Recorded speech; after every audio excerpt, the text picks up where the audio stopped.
Memasuki 2 bulan setelah pelantikan pemimpin baru Jakarta, pembicaraan media soal Anies Sandi bergeser dari polemik pribumi menjadi perkara lip bom. Pemberitaan ini marak muncul ketika Sandiaga Uno mendampingi Anies Baswedan dalam sebuah wawancara perkara banjir yang melanda sejumlah daerah di Jakarta. Pembicaraan ini mulanya dipakai oleh netizen untuk memojokkan Sandi. Dari olok-olok soal laki kemayu, sampai tuduhan bahwa bibir kering lebih penting bagi Sandi ketimbang banjir Jakarta. Obsesi pada lip bom ini bergulir menjadi wacana tersendiri yang terpisah dari perkara banjir. Sandiaga bahkan merasa perlu untuk menjawab rasa penasaran netizen dan menjelaskan kenapa ia memakai lip bom, beli di mana, hingga apa merek yang ia pakai. Perhatian besar pada perihal remeh-temeh semacam ini biasanya diberikan media pada artis atau penyanyi tenar, bukan politisi. Tempatnya pun biasanya dalam majalah gosip atau tayangan infotainment, bukan dalam bentuk straight news.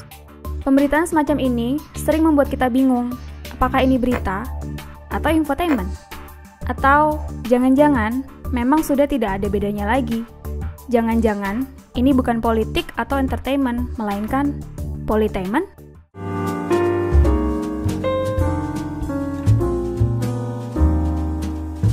Meski terkesan seperti istilah main-main, politainment adalah subjek yang banyak diteliti oleh berbagai ilmuwan sosial, terutama dalam bidang politik dan komunikasi.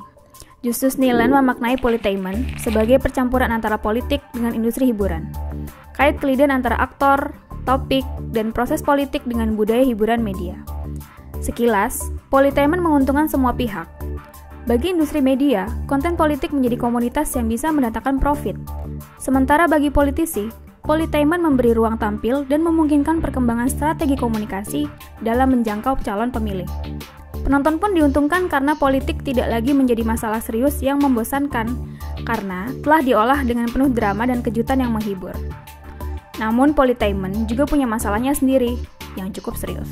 Logika politainment mereduksi segala hal yang penting dalam politik menjadi citra dan tontonan. Politik bukan lagi masalah program dan data, bukan lagi masalah kredibilitas dan kapabilitas. Dalam politainment, kita tidak lagi punya distingsi informasi publik ataupun privat mengenai seorang politisi. Semuanya lebur demi menciptakan citra sang politisi.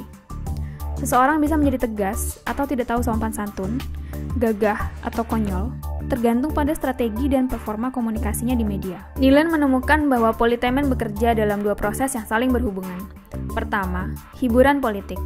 Proses ini terjadi ketika media menggunakan politik dalam berbagai format hiburan. Momen-momen yang bermuatan politis dieksploitasi untuk menghasilkan konten yang menghibur. Ketua DPR RI Setia Novanto justru tampak ngantuk berat. Kasus korupsi yang menyangkut Setia Novanto juga merupakan contoh baik untuk memahami proses ini.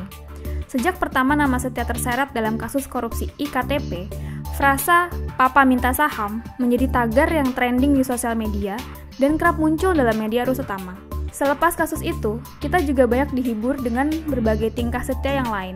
Selama sidang pembacaan dakwaan misalnya, Metro TV menggunakan kata drama untuk menonjolkan sisi dramatis yang menghibur dari proses tersebut. Kita juga mendapati berbagai meme seputar kebiasaan Setia tidur dalam acara resmi, seperti dalam pernikahan anak Jokowi hingga dalam rapat musyawarah nasional Golkar. Kecelakaan yang dialami Setia dalam perjalanan menuju KPK pun menjadi sebuah ladang guyon yang tak ada habisnya. Dari tiang listrik sampai foto ia terbaring di rumah sakit. Proses kedua adalah politik yang menghibur. Proses ini merujuk pada bagaimana aktor politik menggunakan strategi hiburan dalam mengkampanyekan pesan atau mendongkrak popularitas mereka di media. Proses ini tampak paling gamblang dalam iklan-iklan politik, ketika politisi membayar media untuk menampilkan pesan politik yang mereka kemas. Namun, ada pula strategi yang lebih subtil. Politisi biasanya menciptakan sebuah momen yang punya nilai berita dan diliput media. Bunyi denganku, mengapa kamu? Momen yang dipilih ini biasanya juga bertepatan dengan citra atau pesan tertentu yang ingin mereka bangun.